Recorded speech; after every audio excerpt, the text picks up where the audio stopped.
Hi and Assalamualaikum. My name is Ahmad Amirul Mukminin Roslan. So the topic for my research is the impact of RMP warm-up protocol in futsal performance. So what can I say about the warm-up for my research is the value of warm-up routine in preventing muscle damage and enhancing performance is widely recognized, sparking debates among specialists about the best method to prepare athletes. Uh, Warm-up exercise improve blood flow to muscle, increase contraction speed, reduce injury risk, and enhance flexibility.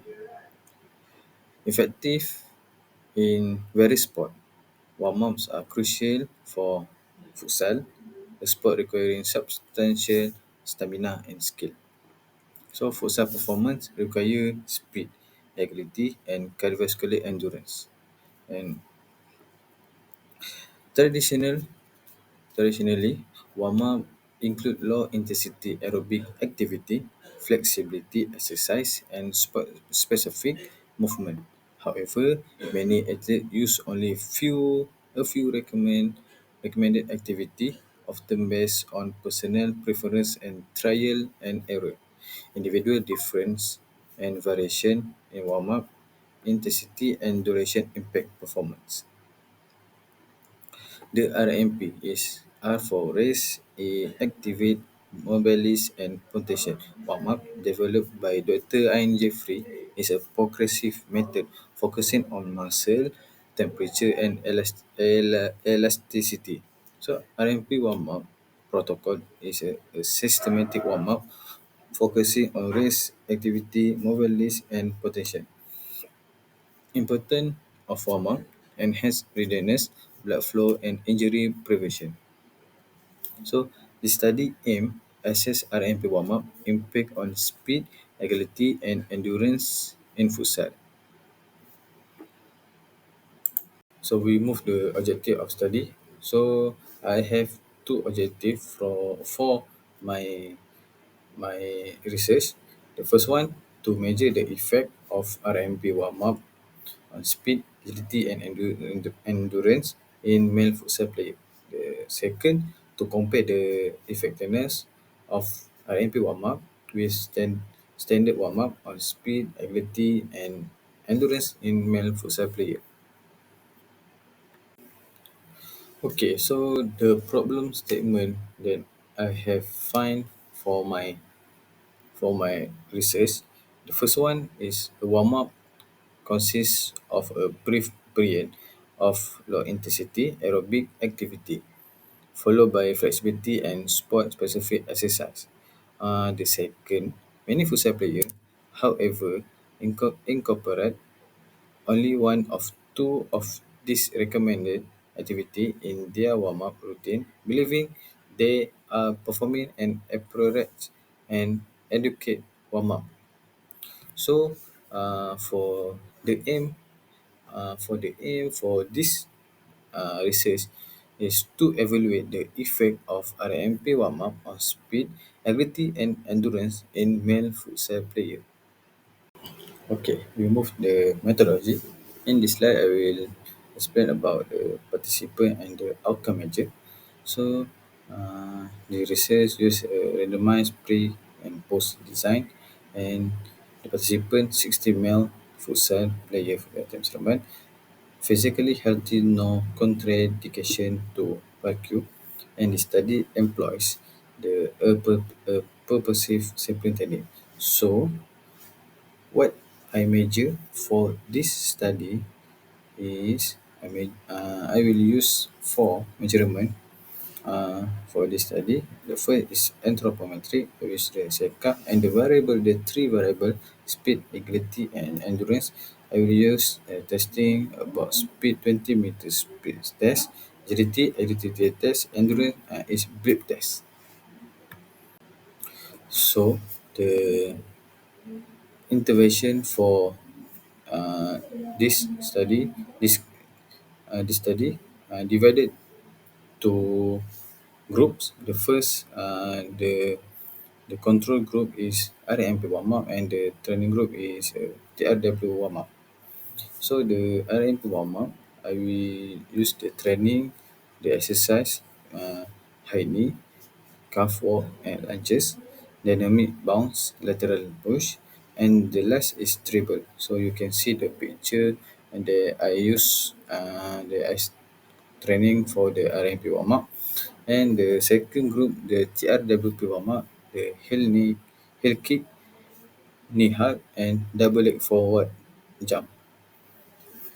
Okay, so the table show the flow chart. The all from starting research until the end of this research. Let's take a closer look at the result for speed, one of the key performance metric in this study. In the RMP condition, participants exhibited a decrease in speed from pre to post intervention, reflected in the reduction of standard deviation from 0.329 to 0.244. This indicated not only an improvement but also more consistent performance across the group. On the other hand, the TRWP condition demonstrate an increase in speed with SD rising from 0.106 to 0.207. This suggests the TRWP might introduce more variability in result, possibly due to its less structured warm-up design.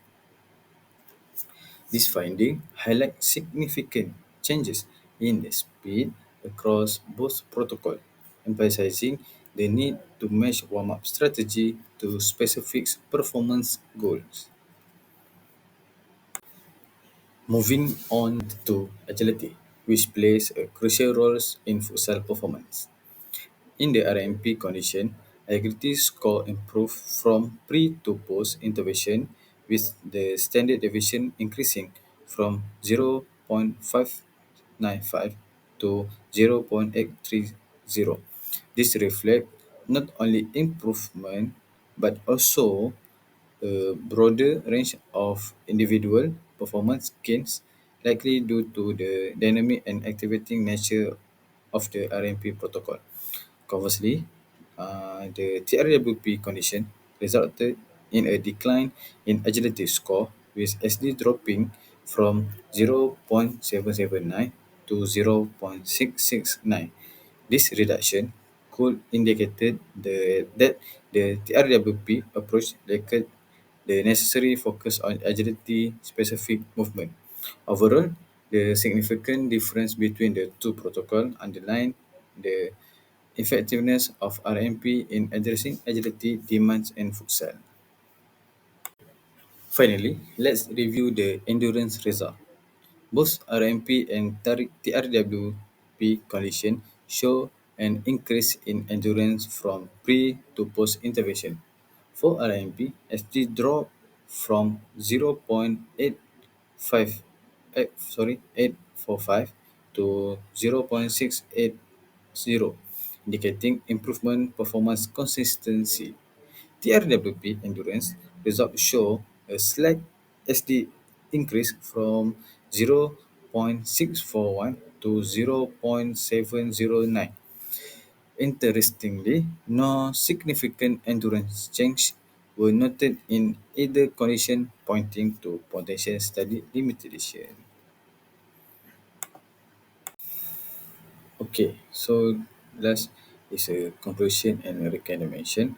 So now, let's take a detailed look at the key finding of the study. So we observed that the RMP warm-up protocol significantly improved two critical performance metrics, which is speed and endurance, which are essential for futsal athletes. This result validate that a systematic approach to warm-up like RMP can optimize player performance and readiness. However, while the protocol enhanced agility to some extent, the improvement was the pronounced compared to speed and endurance. This suggests the need to integrate additional sport-specific or high-intensity agility drills to better target this area. Overall, this research underscores the importance of structure and, and evidence-based warm-ups like RMP for enhancing athletic performance in futsal. This finding paved the way for further exploration to tailor warm-up protocol in sport training. So what can I recommend for this research is firstly, increasing the sample size will provide a stronger foundation for statistical analysis and make the finding more reliable and generalizable. Secondly, extending the intervention period would allow for a more comprehensive evaluation of how RMP impact performance over time. Additionally, refining the intervention design to include higher intensity or sport specific agility drills could address the agility related gaps observed in this study. By implement finally, adjusting the training intensity and focus on specific drills could lead to more measurable and impact changes, particularly for agility and endurance. By implementing this recommendation, we can further optimize the RMP protocol and its application in athletic training. This insight can also contribute to a broader understanding of how structured warm-up protocol influence sport performance across discipline. So that's all for me. Thank you for your attention. So any question for others?